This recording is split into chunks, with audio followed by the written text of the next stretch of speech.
Well, good Friday morning, everybody. Hi, it's Phil Kincaid. I'm here for the Telegraph, along with New Hampshire's most beloved meteorologist.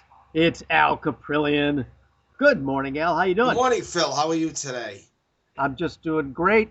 Got through the snowstorm earlier this week. We got a lot of snow, but for some reason, it didn't seem like it caused a lot of problems. Maybe it's just because, by the end of the summer, we've all become so used to it. We know how to drive in it. We know how to get rid of it. And I'm really hoping, Al, that's the last snow we get. But why don't you give us a heads up on what's going to be happening this weekend? Well, Phil, we had snow last night. They had about 6 inches South Dennis on the Cape, New Bedford, Massachusetts, 8. We had as much as 6.5 inches West Tisbury, Martha's Vineyard, Vineyard Haven, 6 inches. That was a ocean storm. We had that northern averted trough extending northwest, and that caused some convergence, strong convergence at low levels, and produced those narrow bands of heavy snow. The last band is leaving the lower Cape right now as we speak, so they'll even see some sunshine develop before today's over. Mixed sun and clouds today, 30s. It's not that windy, but it will get windy overnight tonight. Chance of a snow shower or flurry late this afternoon or this evening, a few flurries or a snow shower. Temperatures tonight will be cold, Phil. It's not going to feel like spring, 18 to 23 degrees. Tomorrow should be a partly to mostly sunny day, 39 to 44 degrees. We'll have a northwest wind, 15 to 20 miles per hour. Some gusts to 30 to 40 miles per hour. Winds will diminish late Saturday night. Sunday, we'll have a mostly sunny day, 40 to 45 degrees. Not as windy Sunday, and then it's going to cloud up late in the day or at night.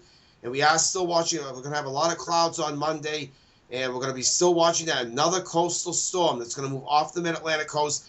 The models take the bulk of the precipitation out to sea, but a few of the computer models, they're not all converging on an exact track. Some of the models are varying on the track. A few of them bring it a little bit further north, and if that's the case, areas along the Mass Pike and Massachusetts south, down to the south coast and Cape, could be on the northern fringe. If the storm moves a little further north, then we would get into the precipitation sometime early Monday morning. So we're still not ruling that storm out.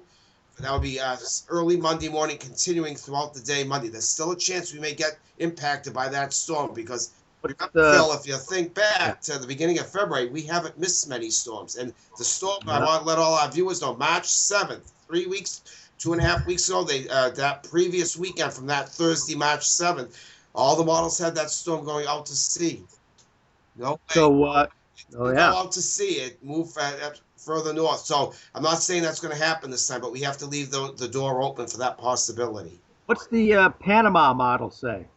Well, the European is It was a trick question, Al. There's no Panama model. Panama model. The European is one of our better models, and it's keeping the precip south. But again, some of the other models bring the northern fringe near the Mass Pike. So, the European model is one of our most consistent models. But that can even change it if things change in the upper levels of the atmosphere. So we have to watch this one for Monday. Here's my big question of the day, Al. When's it going to get warm? Well, not until the Greenland high pressure breaks down. I have another answer for you. What do you think the snowiest city was for all of our? We should throw this.